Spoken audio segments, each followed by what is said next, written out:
guys, magandang hapon. At kami nga po ay aalis. Pupunta kami doon sa pinakamalapit naming supplier today. So ito po yung aming daan. Kasama ko nga po pala si Bunso. Dumaan kami dito. Hi nanay, dyan nakalibing si nanay. Labasan nga po pala yung oras ng aming daan dito sa school para papunta doon sa aming pinakamalapit na supplier.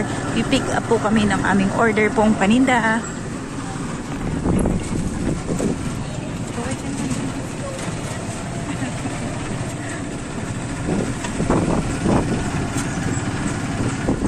At ito nga po ang aming dinadaanan on the way to pick up ng aming goods. Ayan, labasan po ng estudyante.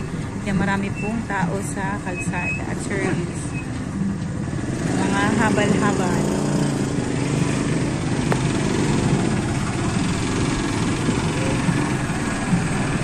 Napaka-presko po ng panahon ngayon. Malamig-mig. Hindi masyadong kahit katanghali ang tapat mo, hindi masyadong mainit. Ang sarap po ng hangin. Ito po yung school namin dinadaanan, elementary. At ito po ang high school. Dito nga po pala yung bahay nila. Charis dati. Ayan po. Ayan. Ayan. Wala na po sila dito ngayon. At ito nga po pala yung high school ng Gulod. Ano mo yan? Daming nagtitinda ng makakain sa labas habang mga estudyante ay naghihintay ng kanilang mga service or sasakyan pauwi. Guys, sa mga bahay, yan guys, wow, sana all. Yan po yung may mga usually kamag-anak na nasa abroad. Karamihan din po dito ay nasa Italia. Kung sa Batangas mayroong ano dito po, marami din dito. Ayan, mga nasa Batangas ay mayroong mga Italia lugar na bahay dito. Ano namin. At ito nga po pala yung barangay hall at saka yung church po ng Gulod. Ito po yan namin. Itutour po namin kayo dito sa barangay Gulod. Yung maganda po ditong bahay, karamihan po dito kasi yung masuki ko, kwento ko na, karamihan po talaga sa kanila may mga anak or kapatid or magulang na nasa, ayan po, katulad yan, ganda po yung bahay. Yan, nasa Italia po. Karamihan po nasa abroad. So, asahan nyo na po pagbato at maganda, may kamag-anak sa abroad. At ito na po tayo sa Purok 5. Ito po yung papuntang Celestine Bill, San Isidro, Baclaran at Barangay Baclaran at Mamatid. Ayan po yung shortcut na pong daan. Buti na lang sa ibang cellphone ko dito, dalawa lang charger dito. Ayan po, maganda na po yung bahay na dinadaanan po natin.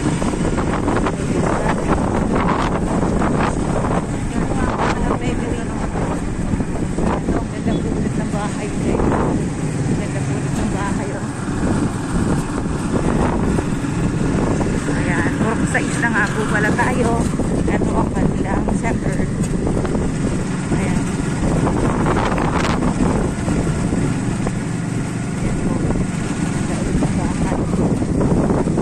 Ito nga po palang ayan.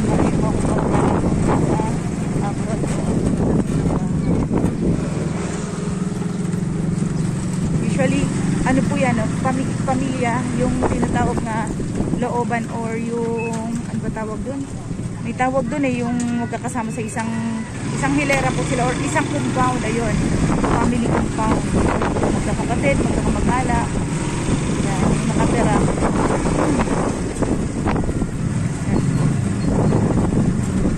Ito po yung ating daan, pupunta.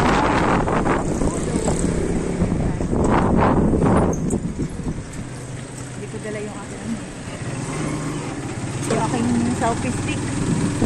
Ang ganda. Mga tindahan nga po pala dito nakakulay-gula kasi courtesy at sponsor po yan ang nagtitig ng ng Marlboro, distributor ng Marlboro. Yan na po ng bahay yan. Yan po katulad ng isang compound ng bahay. Ito rin po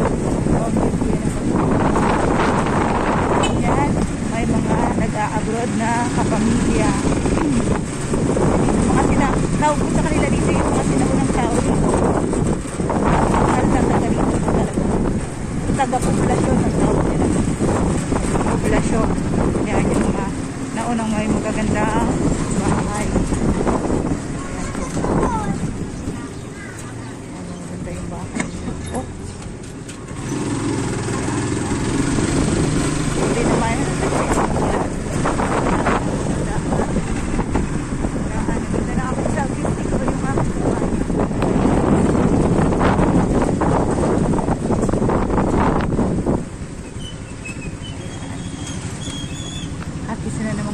bahay ang nakaka-LL sa kabuhayan. Ibig sabihin pag ganyan kaganda ang bahay, nakaka-LL. Sabi ni Tia Mame ng Equatorial Guinea, si Tito Raul, yan ang mga nakaka-LL sa kabuhayan. Magaganda daw po ang bahay. At ito pa nga po yung hangganan ng pagitan na ang barangay Gulod, at approaching na po kami ng barangay Baklaran. Ayan, may puon po inilalabas. Ayan po, barangay Baklaran. Dito na tayo ng boundary ng Gulod. Ang sarap po bumiyahe, ang lamig ng hangin. Ito sabihin, tikit-tikit ang bahay dito, malinis. Wala po kayo makitang mga baso-basura na nakakala at maayos. Maganda ang pamunuan ng mga barangay dito. Yung sistema, yan, organized, at saka sa tulong ng aming butihing mayor. Ayan po, another shortcut naman po yan papuntang Mabuhay. Close to close.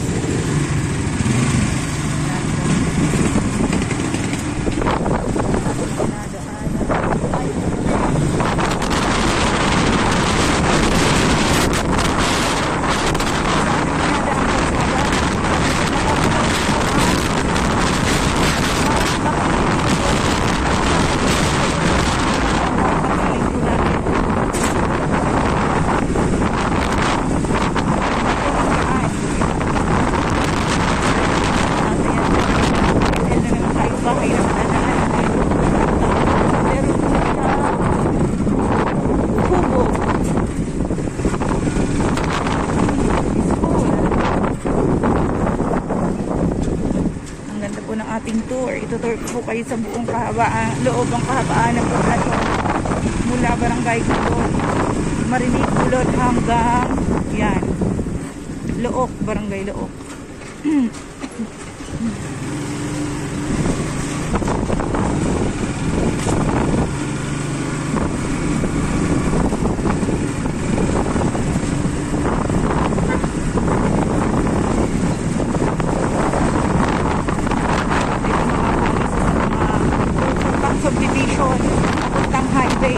Marami pong daanan, looban, at malaki po ang facing din nito.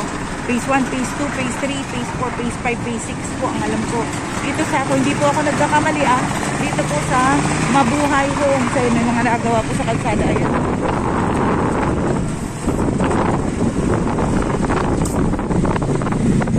At isa na namang nakaka-LL na magandang bahay. Man po tayo na magagandang structure ng bahay.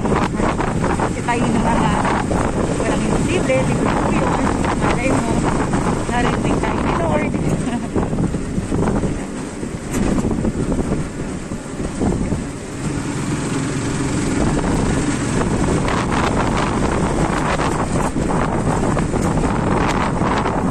Ayan, at malapit na po tayo sa boundary na ito po ng barangay Uwisan. Yan, nakalagpas na po tayo ng barangay Baklaran, at ito na po ang barangay Uwisan. Nasa po tayo. Masarap dito kasi mapupuno guys. Namumunga na yung mangga. Ayan o, kahit sa tabi kalsada at tabanan lupa, may puno ng papaya na mapapakinabangan at may bunga.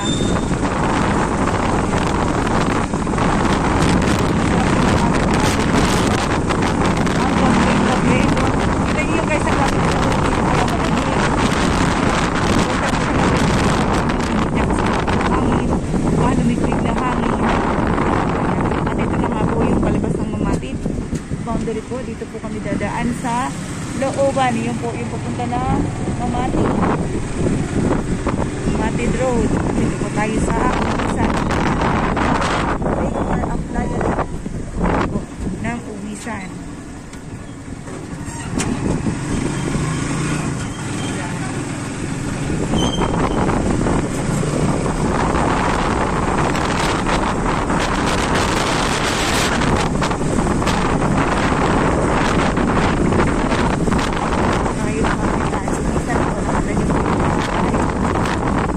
Dinadaanan tayo ito.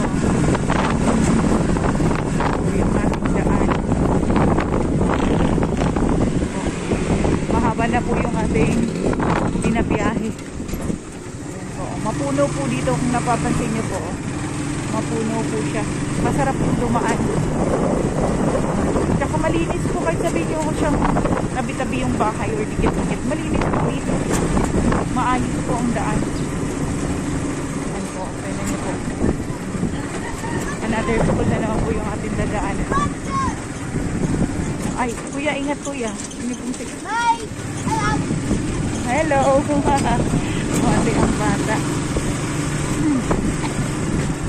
Ayan po ang sila namang school ng barangay Uwisan po. Ayan. Alook lang po yata ito. Ano na tayo ng boundary nila. Yung pagkita nung kanina sa Uwisan. Ito po isa sa mga lugar na pinapaha kapag nag-ulan. Kaya pansinin niyo po yung kanilang mga drainage system or yung kanal na malaki at malawak ng ulan. Hindi naman siya delikado sa estudyante. Pero binabaha po kasi tumataas dito ng tubig dito. Ito po kadalasang pinagtatagalan ng baha or isang buwan ng tapos ang nag-ulan. Baha pa rin siya madalas kasi pagitan na po mga bahay.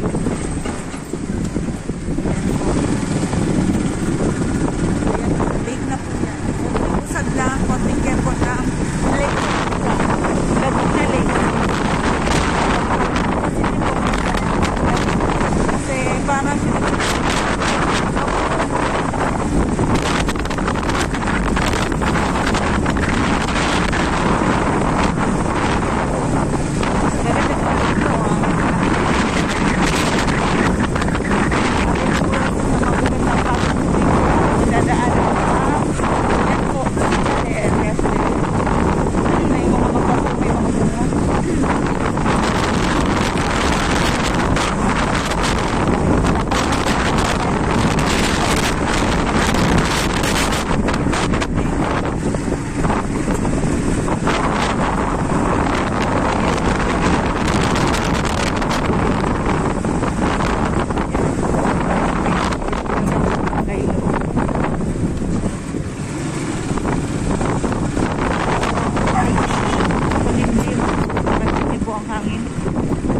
limlim.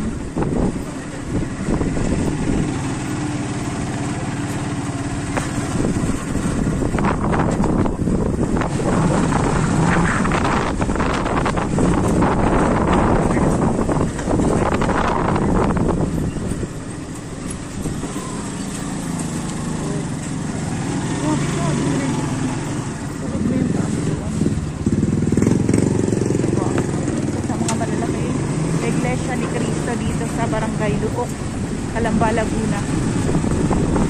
Ayan po, nasa Calamba na po tayo ng mga po.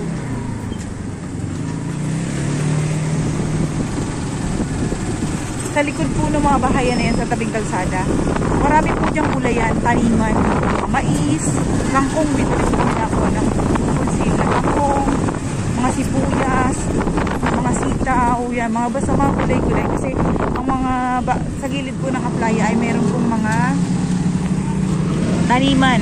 Ito po may shortcut dyan papuntang Mabuhay at Mamatid. Yan po,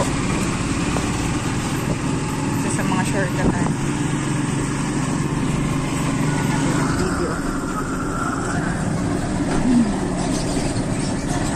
Pinasok natin yung camera natin at dito ay may madalas na nabubalita ang kalokohang agasaw. Pero araw na, nagabi lang.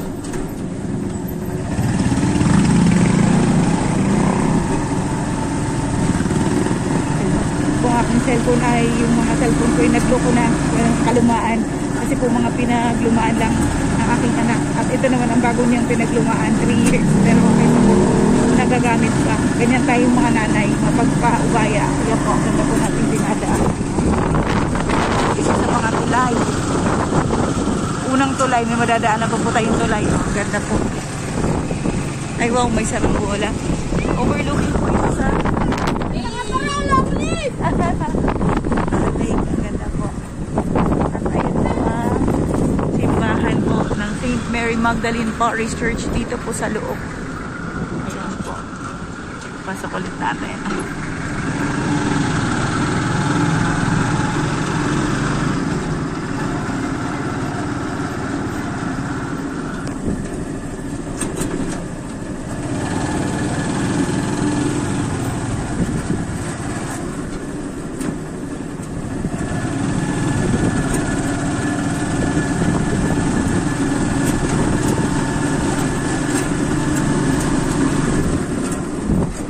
Maganda kasi walang masyadong alanganin yung labas natin, so wala pang masyadong sasakyan dito. Minsan po kasi nagta-traffic dito. Kakalapit po kasi yung mga school, so madalas nagta-traffic pag rush hour or labasan. Start siya ng 4, labasan ng estudyante po. Medyo nagta-traffic na po dito. Buti po ngayon, wala pa po siyang traffic kasi nga mga tapos na yung labasan ng estudyante ng alas 12. So, nasa loob tayo ng classroom yung panghapon.